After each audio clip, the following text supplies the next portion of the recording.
Ikhwani talabah rahimani wa rahimakumullah, wafaqqahna fid din wa arsyadana ila ta'atihi jami'an. Insyaallah taala kita akan melanjutkan pelajaran mustalahul hadis, yaitu pelajaran untuk dapat memahami kaidah-kaidah membedakan antara hadis yang sahih dan hadis yang dhaif atau hadis palsu. Baik. Alhamdulillah, pada pertemuan yang lalu telah kita bacakan muqaddimah dari Syekh Muhammad bin Shalih Al-Utsaimin rahimahullah dalam kitab Mustalahul Hadis yang kita pelajari. Sebelum kita masuk pada pelajaran Mustalahul Hadis yang ada dalam kitab ini, masih ada 3 muqaddimah penting yang akan kita bahas pada kesempatan hari ini sebagai pengantar untuk memahami ilmu yang akan kita pelajari ini, agar kita memiliki suatu pemahaman yang menyeluruh, sehingga dengan itu akan memudahkan kita mempelajari bab-bab selanjutnya. Ini suatu metode yang biasa dipraktekkan oleh para ulama, yaitu mempelajari permasalahan secara global atau memberikan pengantar-pengantarnya agar dapat mudah memahami. Di sini kita akan membahas 3 muqaddimah, 2 dari kitab Taisirul Mustalahil Hadis karya Dr. Mahmud At-Tahan sebagaimana dalam lembaran yang antum pegang. Kemudian muqaddimah yang ketiga langsung kita masuk pada kitab Mustalahul Hadis karya Syekh Ibnu Utsaimin rahimahullahu taala. Muqaddimah yang pertama, nubdatun tarikhiyah an nash'ati ilmi al-mustalah wal atwar allati marra biha. Sekilas sejarah, nubdatun tarikhiyah atau sejarah sekilas, sejarah ringkas tentang pertumbuhan ilmu al-mustalah dan tahapan-tahapan yang dilaluinya. Ini muqaddimah yang pertama. Berkata Dr.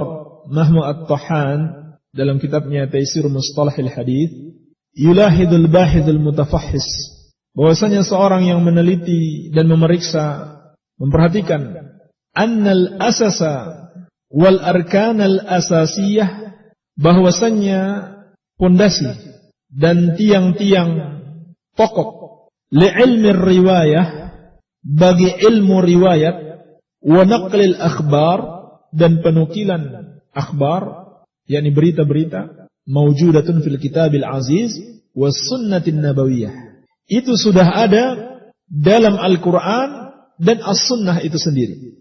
Faqad jaa fil Qur'anil Karim qauluhu ta'ala. Sungguh telah datang di dalam Al-Quran firman Allah Subhanahu wa ta'ala, ya ayyuhalladzina amanu in ja'akum fasikum binaba'in fatabayyanu. Dalam surat Al-Hujurat ayat ke-6. Wahai orang-orang yang beriman, apabila datang kepada kalian seorang fasik dengan satu berita, maka fatabayyanu, lakukanlah tabayyun, check and recheck dulu, jangan mudah percaya.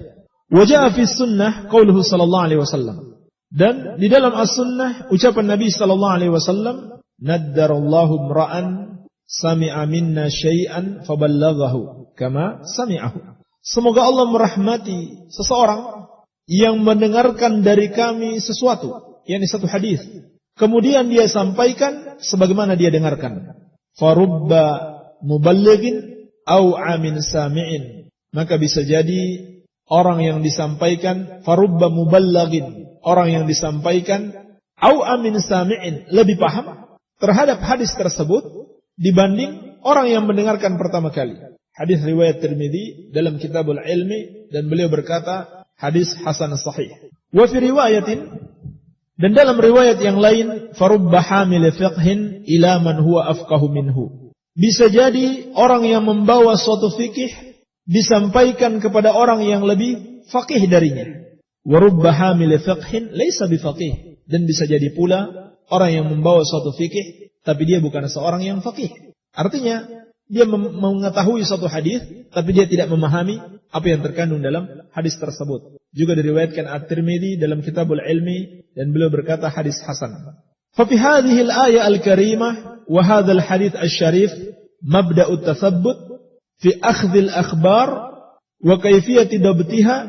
Maka di dalam ayat yang mulia ini dan dalam hadis yang mulia ini terdapat mabda'u at-tathabbut, asas di dalam tathabbut, yakni memastikan dalam akhdul akhbar, mengambil berita-berita, wa kayfiyati dabtiha, dan cara pemastiannya. Bagaimana caranya? Bil intibahi laha, dengan memperhatikannya, wa wa'yiha, dan memahaminya, wa tadaqiq, dan memperdalam, fi naqliha lil akharin, artinya memastikan dalam periwayatannya kepada yang lain.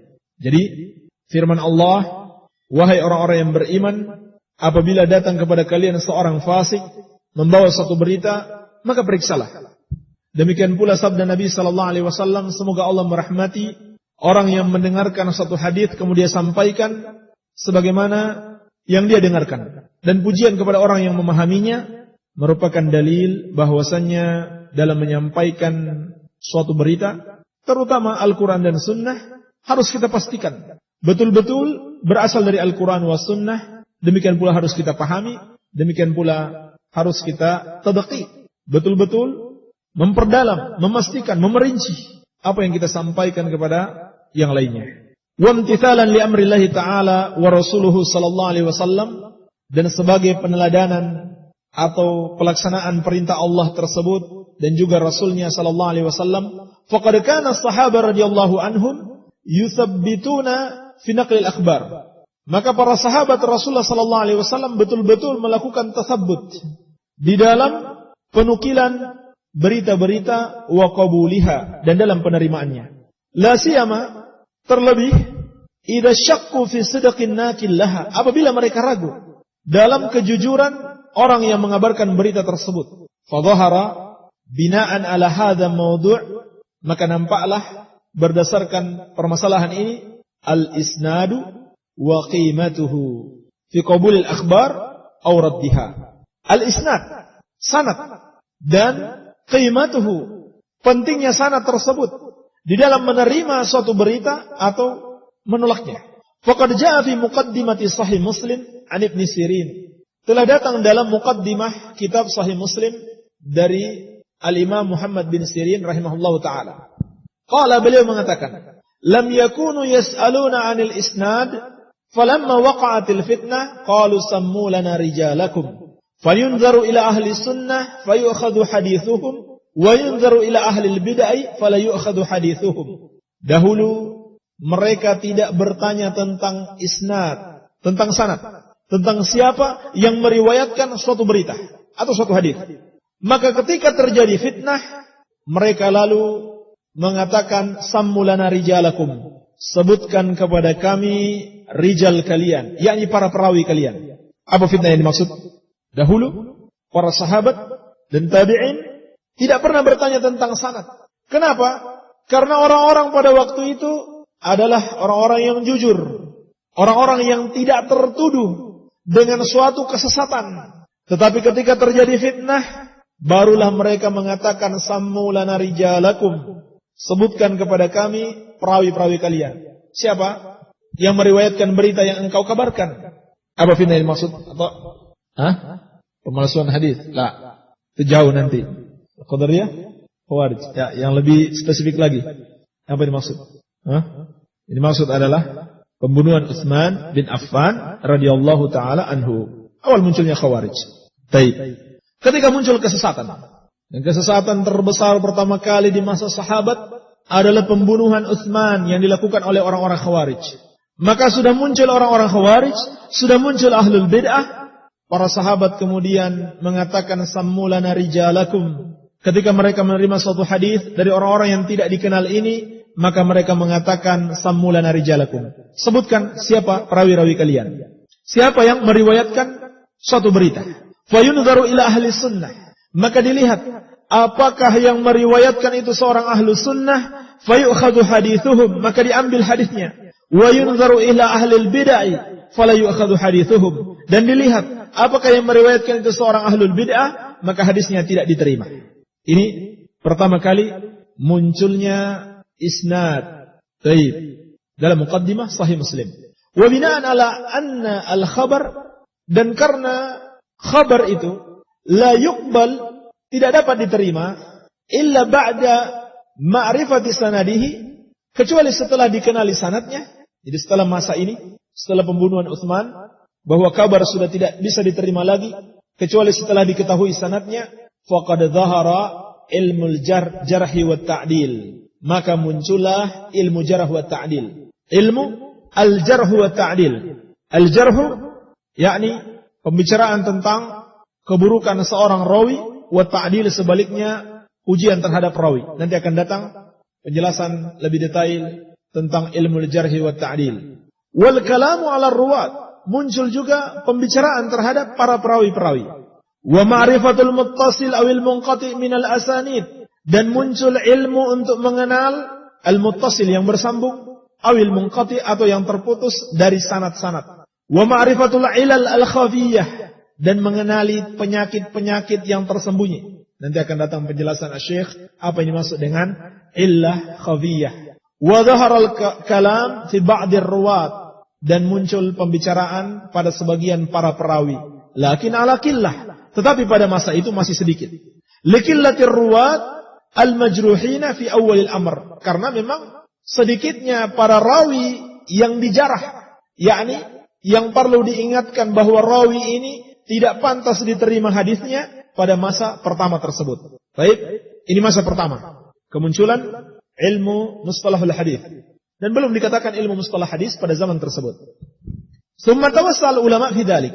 Kemudian ulama mulai melebar dalam pembahasan ilmu tersebut. Hatta dhahara al-bahthu fi ulumin katsirah tata'allaqu bil hadis, sampai muncul pembahasan pada banyak ilmu yang berhubungan dengan hadis, min nahiyati dabtihi, dari sisi dobetnya, yakni pemastiannya, wa kaifiyati tahammulihi wa adaihi, dan cara tahammulnya dan adanya. Nanti akan datang penjelasan apa yang dimaksud dengan tahammul dan ada. Wa ma'rifati nasikhihi min mansukhihi, dan mengenal yang nasikh dan mansukh, yang dihapus dan penghapusnya. Wa gharibihi, dan hadis yang gharib, yang asing. Wa ghairi dzalik, dan selain itu. Illa anna dzalika kana yatanaqaluhu ulama syafawiyan. Namun pada waktu itu ulama membicarakannya hanya dari mulut ke mulut. Maksudnya apa? Belum ditulis suatu kitab khusus tentang ilmu mustalah. Ini tahapan kedua. Ini semakin melebar ilmu ini, tapi belum ditulis dalam sebuah kitab. Baik. Kemudian tahapan ketiga, summa tatawwaral amr. Kemudian berkembanglah perkara ini. Wa sarat hadhil ulum tuktabu wa tusajjal. Lalu jadilah ilmu ini ditulis dan direkam. Lakin fi amkinatin mutafarriqah, akan tetapi pada tempat-tempat yang terpisah, minal kutubi mamzujatun bighairiha, dari kitab-kitab yang tercampur dengan selainnya. Baik, minal ulumil ukhra, dari ilmu-ilmu yang lain. Lakin fi amkinatin mutafarriqah minal kutubi mamzujatan bighairiha minal ulumil ukhra, ka ilmil usul, seperti ilmu usul, wa ilmu fiqh wa ilmu hadis, dan ilmu fikih dan ilmu hadis. Mithlu kitabir risalah wa kitabil lil imam Syafi'i, seperti kitab ar-risalah dan kitabul karya al-imam Syafi'i. Ini tahapan yang ketiga, sudah ditulis tapi masih tercampur dengan ilmu-ilmu yang lain. Jadi belum ada buku khusus yang membahas ilmu mustalahul hadis, masih tercampur dengan ilmu fikih dan usul, seperti kitab ar-risalah dan kitab karya al-imam Syafi'i rahimahullahu ta'ala. Jadi Imam Syafi'i termasuk ulama yang pertama menulis dalam ilmu-ilmu usul, seperti usul fiqh dan usul hadis yang tercakup dalam ar-risalah dan Baik. Ini tahapan yang ketiga. Wa akhiran, dan terakhir, tahapan yang keempat, lamma nadajat al-ulum, ketika ilmu ini sudah masak, wastaqarra al-istilah, dan telah tetap istilah-istilah, yang telah disepakati ulama, istilah ini digunakan untuk ini, istilah itu digunakan untuk itu. Wastaqalla kullu fannin an ghairihi, dan telah terpisah setiap spesialisasi ilmu dari selainnya. Wadzalika fil qarni ar-rabi' al-hijri, dan itu terjadi pada abad keempat Hijriyah. Ini sudah terpisah. Sudah ada dinamakan ilmu mustalah, ilmu usul, ilmu fiqh, ilmu tauhid, usul tafsir dan sebagainya. Afradal ulama ilmal mustalah fi kitabin mustaqillah. Barulah pada masa itu ulama membuat ilmu mustalah dalam kitab khusus, kitab tersendiri. Wa kana min awwali man afradahu bit tasnif al-qadi Abu Muhammad Al-Hasan bin Abdurrahman bin Khalad Ar-Ramah-Hurmuzi. Dan di antara yang pertama membuat tulisan khusus dalam ilmu mustalah yaitu Al-Qadi Abu Muhammad Al-Hasan bin Abdurrahman bin Khalad Ar-Ramah-Hurmuzi al-Mutawaffa, yang meninggal pada tahun 360 Hijriah, fi kitabihi, dalam kitabnya Al-Muhaddisul Fasil Bainar Rawi wal Wa'i. Kitabnya yang berjudul Al-Muhaddisul Fasil Bainar Rawi wal Marwi wal Wa'i.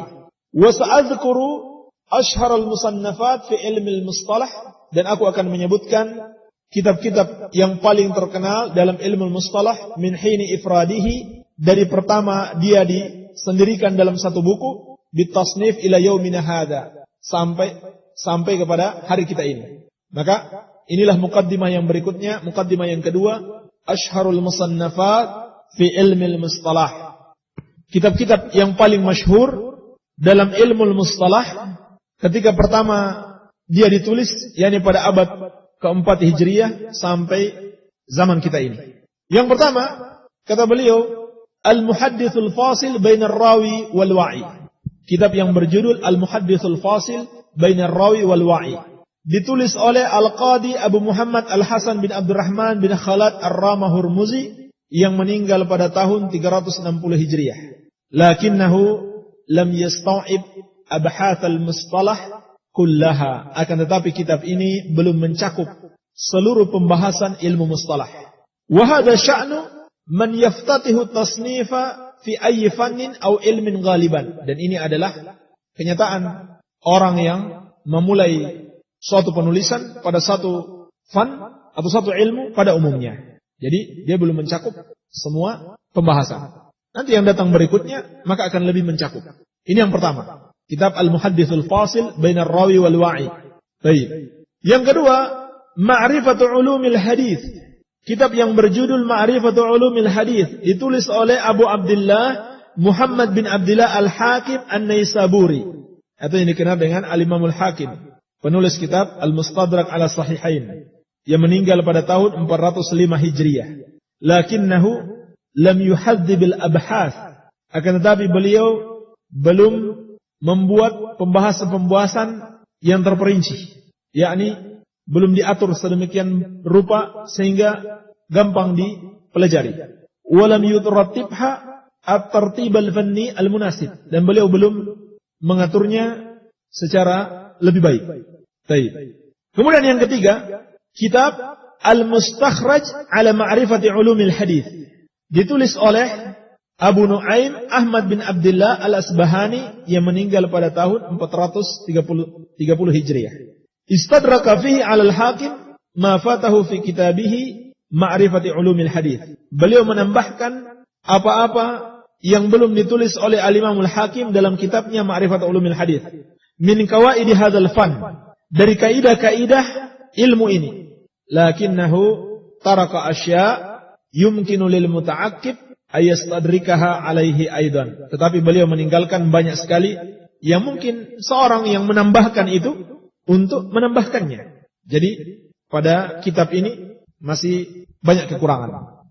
Kemudian yang keempat, muncul kitab Al-Kifayah fi Ilmi Riwayah.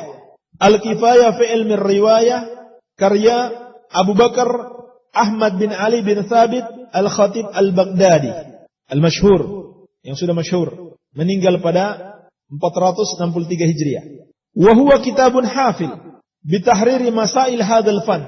Dan ini adalah kitab yang mencakup tahrir masail, yakni memerinci masalah-masalah pada ilmu ini. Wa bayan qawaidir riwayah, dan menjelaskan kaidah-kaidah riwayat. Wa yu'tabaru min ajalli masadir hadzal fan, dan dianggap kitab ini di antara kitab yang paling besar di dalam ilmu ini, dalam ilmu mustalah. Jadi nanti pada tahun ini, tahun mendekati abad ke-5 Hijriah, atau pada abad ke-5 Hijriah mendekati abad ke-6 Hijriah, baru muncul satu kitab yang sangat bagus, Al-Kifayah fi Ilmi Riwayah, karya Al-Khatib Al-Baghdadi. Baik. Kemudian yang kelima juga ditulis kitab Al-Jami' li Akhlaqir Rawi wa Adabis Sami', juga karya Al-Imam Al-Khatib Al-Baghdadi. Wa huwa kitabun yabhathu fi adabir riwayah, dan ini adalah kitab yang membahas adab-adab periwayatan. Kama huwa wadihun fi tasmiyatihi min tasmiyatihi, sebagaimana jelas dalam penamaan kitab tersebut. Wa huwa faridun fi babihi, dan ini adalah kitab yang farid, yang sangat istimewa pada babnya. Qayyima fi abhathihi wa muhtawayatihi, diistimewakan dengan pembahasan-pembahasannya dan cakupan-cakupannya. Wa qalla fannun min fununi ulumil hadith illa wa sannafa al-khatibu fihi kitaban mufradan. Dan tidaklah ada suatu satu spesialisasi dari berbagai macam spesialisasi dalam ilmu hadis, kecuali Khatib Al-Baghdadi juga menulis kitab tersendiri dalam masalah tersebut. Jadi dalam spesialisasi ilmu mustalahul hadis juga ada cabang-cabangnya yang lain, ya, seperti ilmu jarh wa ta'dil, dan juga adab-adab rawi was-sami, seperti yang disebutkan oleh Syekh dan yang lainnya. Baik. Fakana kama qala al-Hafidz Abu Bakar Ibn Naqtah, dan adalah buku ini, yakni Al-Jami' li Akhlaqir Rawi, atau lebih umumnya karangan-karangan Khatib Al-Baghdadi, dikatakan oleh Al-Hafidz Abu Bakar Ibn Naqtah, kullu man ansafa alima anna al-muhaddithin ba'da al-khatib iyalun ala kutubihi. Setiap orang yang objektif dalam menilai, ansaf, tahu bahwasanya muhaddithin setelah khatib, yakni muhaddisin generasi berikutnya setelah beliau, iyalun ala kutubihi, membutuhkan kitab-kitabnya. Jadi luar biasa. Imam Khatib Al-Baghdadi termasuk yang membuat kitab yang sangat bagus dalam mustalah hadis, sehingga para muhadditsin setelah beliau membutuhkan kitab-kitabnya. Yang keenam, Al-Ilma ila ma'rifati usulir riwayah wa taqyidis sima', karya Al-Qadi Iyad bin Musa Al-Yahsabi, meninggal pada tahun 544 Hijriah. Wa huwa kitabun ghairu syamil li jami' abhathil mustalah, dan ini adalah kitab yang tidak mencakup seluruh pembahasan mustalah, bal huwa maqsurun ala ma yata'allaqu bi kayfiyati tahammul wal ada, tetapi dia hanya mencukupi dalam permasalahan yang berhubungan dengan tata cara tahammul dan ada, wa ma yatafarraq anha, dan apa yang tercabang darinya. Barangkali itu ain, ya, bukan ghain. Lakinnahu jayyidun fi babihi, tetapi dia sangat bagus pada babnya. Hasanut tansik wa tartib, bagus dalam pengaturannya dan penertibannya. Baik. Yang ketujuh, muncul kitab Ma la yas'ul muhaddits jahluhu, karya Abu Hafiz Umar bin Abdul Majid, apa nih? Al-Mayanaji. Al-Mayanaji. Meninggal pada tahun 580 Hijriah. Wa huwa juz'un shaghir laisa fihi kabiru fa'idah. Dan ini hanyalah kitab yang kecil, tidak terdapat padanya faidah yang banyak. Kemudian muncul kitab Ulumul Hadis, ditulis oleh Abu Amr Utsman bin Abdurrahman Asy-Syahrazuri, yang masyhur dengan sebutan Ibnu Salah, seorang ulama besar dari kalangan Syafi'iyah, meninggal pada tahun 643 Hijriah. Wa kitabuhu hadza masyhurun bainan nas bi muqaddimati Ibnu Salah. Dan kitab ini terkenal di antara manusia dengan nama Muqaddimah Ibnu Salah. Wa huwa min ajwadil kutubi fil mustalah. Dan ini termasuk di antara kitab yang paling bagus dalam ilmu mustalah. Jama'a fihi muallifuhu ma tafarraqa fi ghairihi min kutubil khatib wa man taqaddamahu. Penulisnya mengumpulkan apa-apa yang terpisah pada selainnya dari kitab-kitab Khatib Al-Baghdadi dan yang sebelumnya. Fakana kitaban hafilan bil fawaid. Dan kitab ini merupakan kitab yang memenuhi, yang mencakup, yang penuh dengan faidah-faidah, mencakup berbagai macam faidah. Lakinnahu lam yurattibhu 'ala al-wad'il munasib, tetapi belum dirapikan secara tepat Li'annahu amlahu syai'an fa syai'an. Sebab beliau menulisnya sedikit demi sedikit. Wa huwa ma'a hadza umdatun. Walaupun demikian, kitab ini merupakan umdah, rujukan. Man ja'a ba'dahu minal ulama. Bagi para ulama yang datang setelah Imam Ibn Salah. Walaupun kitab ini belum dirapikan pengaturan babnya, tetapi kitab ini merupakan umdah, merupakan rujukan para ulama setelahnya. Fakam min mukhtasarin lahu wa nazim. Berapa banyak yang membuat ringkasan kitab ini dan membuat nazim, yakni membuat nazmun, yakni seperti bentuk syair yang mudah dihafal. Wa mu'arid lahu wa muntasir, dan berapa banyak juga yang menyelisihinya dan mendukungnya. Baik. Yang kesembilan, muncul kitab At-Taqrib wa Taysir li ma'rifati Sunanil Bashirin Nadir. Karya Muhyiddin Yahya bin Syaraf An-Nawawi Abu Zakaria Al-Imam, yang dikenal dengan Al-Imam An-Nawawi, meninggal pada tahun 676 Hijriah. Seorang ulama besar dari kalangan Syafi'iyah. Wa kitabu hadza ikhtisarun li kitab Ulumul Hadis. Dan kitab ini merupakan ringkasan dari kitab Ulumul Hadis Ibnu Salah, karya Ibnu Salah sebelumnya. Wa huwa kitabun jayyid. Dan ini adalah kitab yang bagus, lakinnahu mughlaqul ibarah ahyanan. Akan tetapi kitab ini mughlaqul ibarah, yakni kadang-kadang sulit dipahami, ya. Ibarat-ibaratnya kadang-kadang sulit dipahami. Baik. Kemudian muncul kitab Tadribur Rawi fi Syarhi Taqribin Nawawi.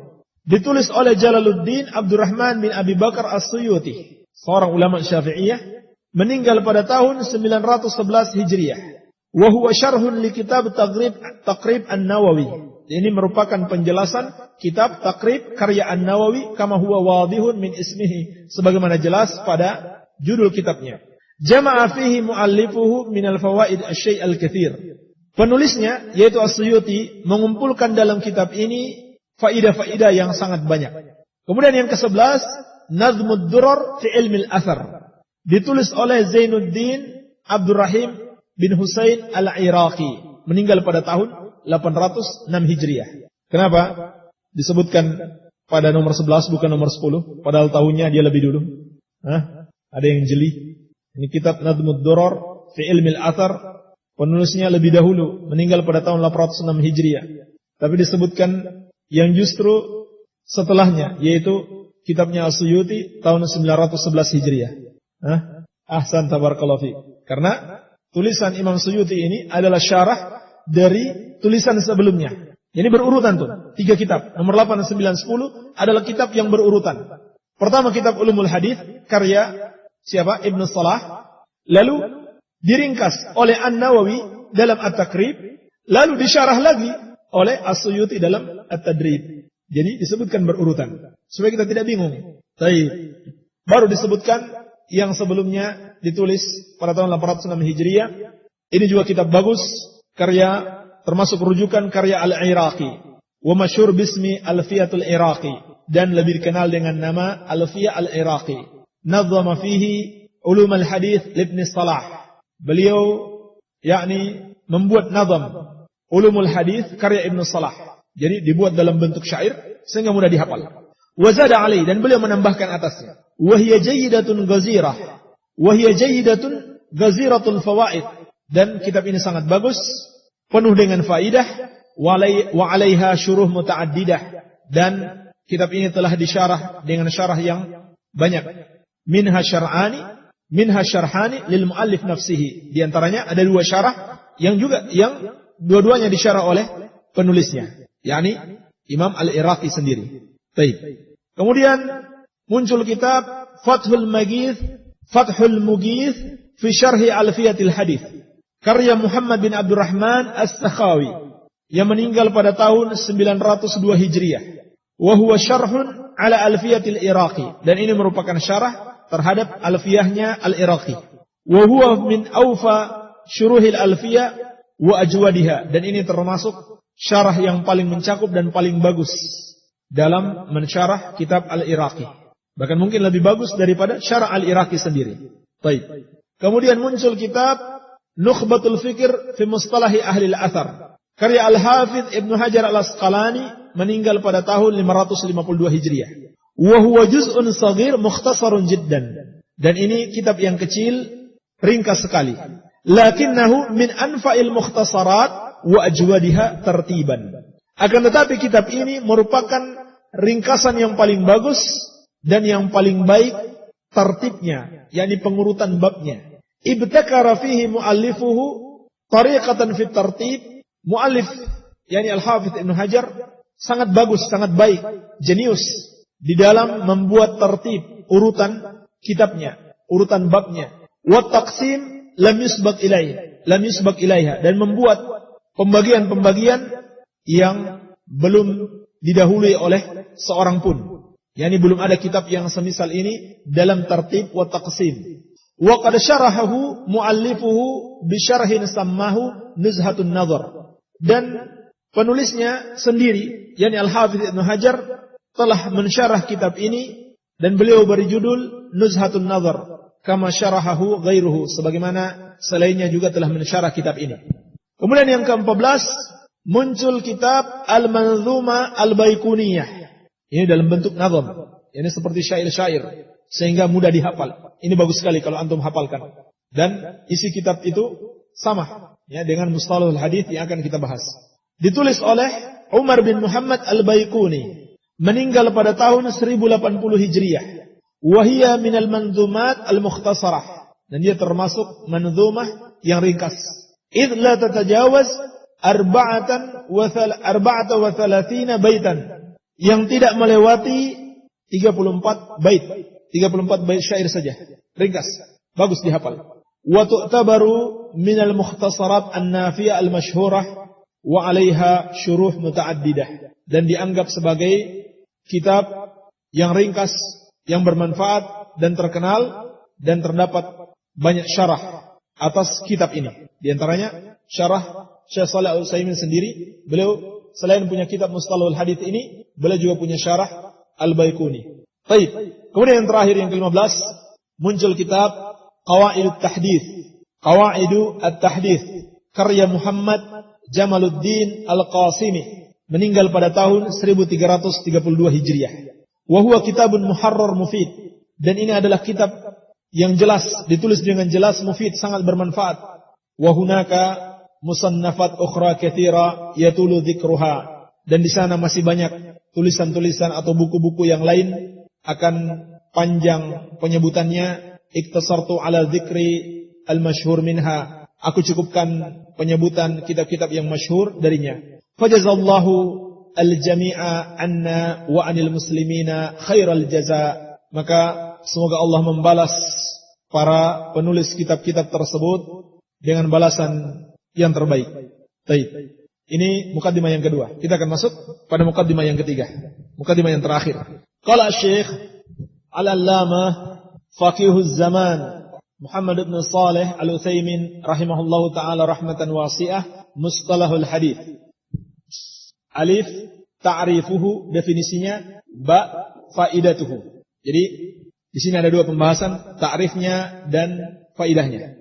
Alif, Mustalahul Hadits. Apa yang dimaksud dengan Mustalahul Hadits? Qala Syekh, ilmun yu'rafu bihi halur rawi wal marwi. Mustalahul Hadits adalah ilmun yu'rafu bihi, ilmu yang dengannya dikenali, halur rawi wal marwi, keadaan perawi dan apa yang dia riwayatkan. Min haitsul qabuli war rad, dari sisi diterimanya atau ditolak. Jadi ini yang dimaksud dengan ilmu Mustalahul Hadits, ilmu yang dengannya kita bisa ketahui bagaimana keadaan rawi dan apa yang dia riwayatkan, apakah bisa diterima atau ditolak. Wa faidatuhu, adapun faidahnya, ma'rifatu ma yuqbal wa yurad, mengenali apa yang dapat diterima dan ditolak minar rawi wal marwi, dari seorang rawi dan yang dia riwayatkan. Jadi dengan ilmu ini kita dapat mengenali rawi dan riwayat yang dapat diterima atau ditolak. Kemudian beliau menjelaskan istilah-istilah penting yang harus kita ketahui sebelum kita masuk dalam pelajaran ilmu mustalah, yaitu 4 istilah. Yang pertama al-hadits, yang kedua al-khabar, yang ketiga al-athar, yang keempat al-haditsul qudusi. Yang pertama al-hadits. Al-hadits adalah, kalau menurut bahasa al-hadits, maknanya adalah al-jadid. Maknanya adalah al-jadid. Adapun menurut istilah kata Syekh, ma udifa ila an-nabiy sallallahu alaihi wasallam min qaulin aw fi'lin aw taqririn aw wasfin. Al-hadits adalah ma udifa ila an-nabiy sallallahu alaihi wasallam. Apa yang disandarkan kepada Nabi sallallahu alaihi wasallam min qaulin, dari ucapan, aw fi'lin atau perbuatan, aw taqririn atau penetapan, aw wasfin atau pensifatan. Dan pensifatan yang terbagi dua, pensifatan khalqiyah dan khuluqiyah. Khalqiyah adalah penciptaan beliau, yakni bagaimana rupa beliau, dan khuluqiyah akhlak beliau. Ini dimaksud dengan hadis. Apa yang disandarkan kepada Nabi sallallahu alaihi wasallam, apakah ucapan, perbuatan ataupun penetapan ataupun pensifatan. Adapun yang kedua yang dimaksud dengan al-khabar. Al-khabar bimakna al-hadis, apabila dengan makna hadis, khabar bisa mengandung dua makna. Yang pertama dengan makna hadis, fayu'arraf bima sabaqa fi ta'rifil hadis. Maka didefinisikan dengan apa yang telah lewat pada pendefinisian hadis. Jadi kadang-kadang hadis itu juga disebut khabar. Ini makna yang pertama. Wakila, dan makna yang kedua, al-khabaru ma udhifa ila an-nabi sallallahu alaihi wasallam wa ila ghairihi. Khabar itu adalah sesuatu yang disandarkan kepada Nabi sallallahu alaihi wasallam dan juga kepada selain beliau. Fayakunu a'ammu minal hadithi wa ashmal. Maka jadinya al-khabar itu lebih umum dan lebih mencakup daripada hadis. Jadi kalau hadis khusus disandarkan kepada Nabi sallallahu alaihi wasallam, kalau al-khabar disandarkan kepada Nabi sallallahu alaihi wasallam dan kepada selainnya. Jadi dia memiliki dua makna. Tergantung makna mana yang kita inginkan. Jadi kalau kita membaca, ulama mengatakan wa fil khabar, dan dalam al-khabar, maka bisa jadi itu maksudnya hadis, dan bisa juga maksudnya misalkan ucapan sahabat atau ucapan tabi'in dan sebagainya. Adapun yang ketiga, makna al-athar adalah ma'udhifa ila sahabi awit tabi'i. Sesuatu yang disandarkan kepada seorang sahabat atau seorang tabi'in. Itu makna athar. Jadi kalau dikatakan terdapat dalam athar, maka maknanya adalah sesuatu yang berasal dari sahabat, apakah ucapannya atau perbuatannya, atau dari tabi'in. Ini makna yang pertama. Wa qad yuradu bihi, dan bisa jadi maksudnya, makna yang kedua, ma'udifa ila nabi sallallahu alaihi wasallam, adalah apa yang disandarkan kepada Nabi sallallahu alaihi wasallam. Jadi bisa jadi juga athar semakna dengan hadis. Muqayyadan, tetapi dengan harus disertai taqyid atau qaid, penjelas. Fayuqal, maka dikatakan misalkan wa fil athari anin nabiyyi sallallahu alaihi wasallam. Dan dalam satu athar dari Nabi sallallahu alaihi wasallam. Adapun kalau tidak disebutkan anin Nabi sallallahu alaihi wasallam, maka umumnya yang dimaksudkan para ulama, al-athar adalah ucapan sahabi atau perbuatan sahabi atau tabi'in. Adapun yang keempat, al-hadithul qudsi, maknanya adalah ma rawahu an-nabiy sallallahu alaihi wasallam an rabbih ta'ala. Apa yang diriwayatkan oleh Nabi sallallahu alaihi wasallam dari Rabb-Nya ta'ala, wa yusamma aidan al-hadits ar-rabbani, dan juga dinamakan dengan al-hadits ar-rabbani wal haditsul ilahi. Jadi hadis qudsi adalah ucapan Nabi sallallahu alaihi wasallam yang beliau sandarkan kepada Allah, dan juga dinamakan hadis rabbani dan hadis ilahi. Misaluhu, contohnya, qauluhu sallallahu alaihi wasallam, ucapan Nabi sallallahu alaihi wasallam, fima yarwihi an rabbih ta'ala, pada apa yang beliau riwayatkan dari Rabb-Nya subhanahu wa ta'ala. Annahu qala, bahwasanya Allah berfirman, ana inda dhanni abdi bi, aku sesuai persangkaan hambaku kepadaku. Wa ana ma'ahu haina yadhkuruni, dan aku bersamanya ketika dia mengingatku. Fa in dzakarani fi nafsihi dzakartuhu fi nafsi, apabila dia mengingatku pada dirinya, maka aku mengingatnya pada diriku. Wa in dzakarani fi mala'in dzakartuhu fi mala'in khairin minhum, dan apabila dia menyebutkan aku pada sekelompok orang, maka aku juga menyebutkan dia pada sekelompok yang lebih baik daripada kelompok yang dia sebutkan aku di depan mereka. Ini contoh hadis qudsi, ucapan Allah, tetapi dari hadis Rasulullah sallallahu alaihi wasallam, bukan dari Al-Qur'an. Ini hadis riwayat Bukhari dan Muslim. Wa martabatul haditsil qudsi bainal Qur'an wal haditsin nabawi, dan tingkatan hadis qudsi, yakni tingkatan pengurutannya, berada di antara Al-Quran dan hadis Nabawi. Jadi 3 tingkatan. Pertama Al-Quran, kemudian hadis qudsi, kemudian hadis nabawi. Fal Qur'anul Karim yunsabu ila Allah Ta'ala lafzan wa ma'nan. Perlu kita ingatkan kembali, tingkatan maksudnya di sini dari sisi afdaliyah. Adapun dari sisi al-ihtijaj wal istidlal, maka tingkatannya sama antara Al-Qur'an, hadis qudsi maupun hadis nabawi. Adapun dari sisi afdaliyah, maka tingkatannya pertama Al-Qur'an, kedua hadis qudsi, kemudian hadis nabawi. Fal Qur'anul Karim yunsabu ila Allah Ta'ala lafzan wa ma'nan. Maka Al-Qur'anul Karim dinisbahkan kepada Allah lafaz dan maknanya. Jadi lafaz dan maknanya dua-duanya dari Allah Subhanahu wa taala. Wal haditsun nabawi yunsabu ila Nabi sallallahu alaihi wasallam lafzan wa ma'nan. Adapun hadis nabawi dinisbahkan kepada Nabi sallallahu alaihi wasallam makna dan lafaznya. Dua-duanya dari Nabi sallallahu alaihi wasallam. Lafaz dan maknanya. Dan di situ ada catatan kaki. Antum punya enggak? Ada ya? Kata Syekh, yustasna min dzalika, diperkecualikan dari itu, ma'ulima anna Nabi sallallahu alaihi wasallam qalahu bil wahyi. Apa yang diketahui bahwasanya Nabi sallallahu alaihi wasallam mengucapkannya dengan wahyu. Kalau begitu, hanya lafaznya dari Rasulullah sedangkan maknanya dari Allah. Kal ikhbar anil mughayyabat fil mustaqbal. Seperti pengabaran tentang hal-hal yang gaib di masa yang akan datang. Maka ini maknanya dari Allah, lafaznya dari Rasulullah sallallahu alaihi wasallam. Wa kama fi hadits Ya'la bin Umayyah, dan juga sebagaimana dalam hadis Ya'la bin Umayyah fil ladzi sa'ala Nabi sallallahu alaihi wasallam, yakni tentang orang yang bertanya kepada Nabi sallallahu alaihi wasallam, amman ahrama bil umrah, tentang orang yang telah berihram melakukan umrah, wa huwa mutadammikhun bitibin, dalam keadaan dia dipenuhi semerbak minyak wangi, aroma minyak wangi, yakni tubuhnya penuh dengan minyak wangi. Bagaimana hukumnya orang yang berumrah seperti ini? Fasakata Nabi sallallahu alaihi wasallam, maka Nabi sallallahu alaihi wasallam pun diam hatta ja'ahul wahyu bidzalik, sampai datang wahyu kepada beliau tentang itu.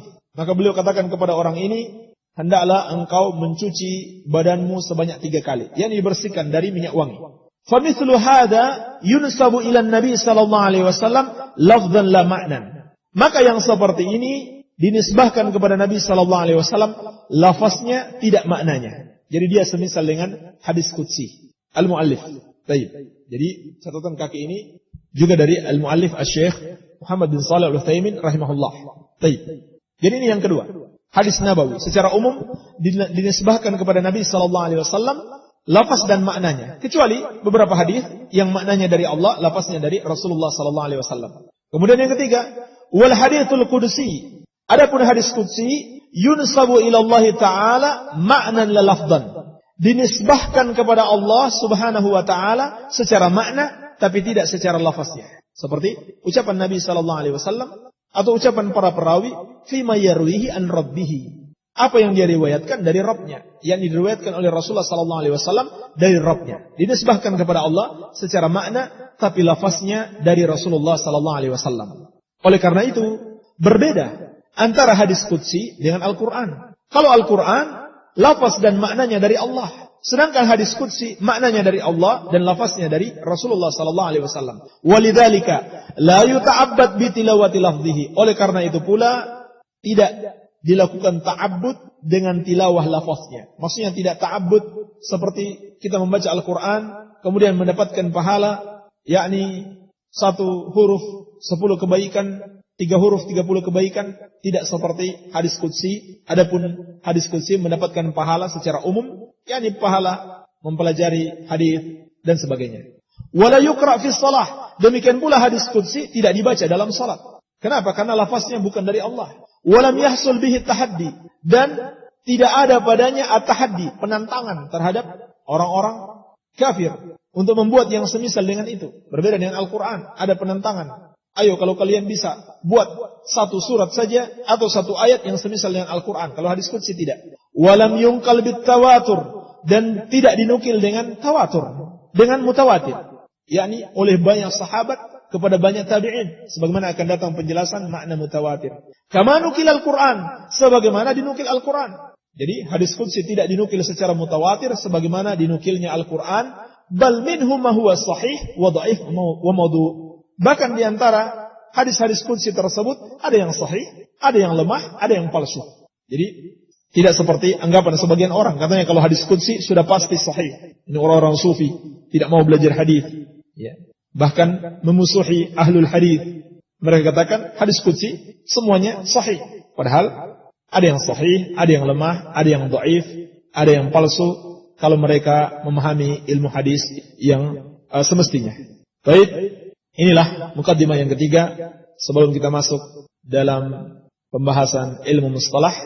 Mudah-mudahan dapat bermanfaat bagi kita memahami istilah-istilah dan memahami bagaimana perhatian ulama terhadap ilmu ini dari zaman ke zaman, juga memahami bahwasannya dasar dari ilmu ini adalah perintah Allah dalam Al-Quran dan juga perintah Rasulullah SAW dalam As-Sunnah dan amalan para sahabat ridwanullahi ta'ala alaihim dan para ulama dari masa ke masa. Baik, semoga ada manfaatnya. Barakallahu fikum. Subhanakallahumma bihamdika asyhadu an la ilaha illa anta astaghfiruka wa atubu ilaik. Wa sallallahu ala nabiyyina Muhammadin wa alihi wasallam. Wa akhiru da'wana anil hamdulillahi rabbil alamin. Wassalamualaikum warahmatullahi wabarakatuh. Ikhwani fiddin, rahimani wa rahimakumullah. Anda bisa mendapatkan kajian-kajian ilmiah lainnya dengan menghubungi Tasjilat An-Nur pada nomor 0852 1404 8900 atau download di www.nasihatonline.com atau di www.nasihatonline.wordpress.com.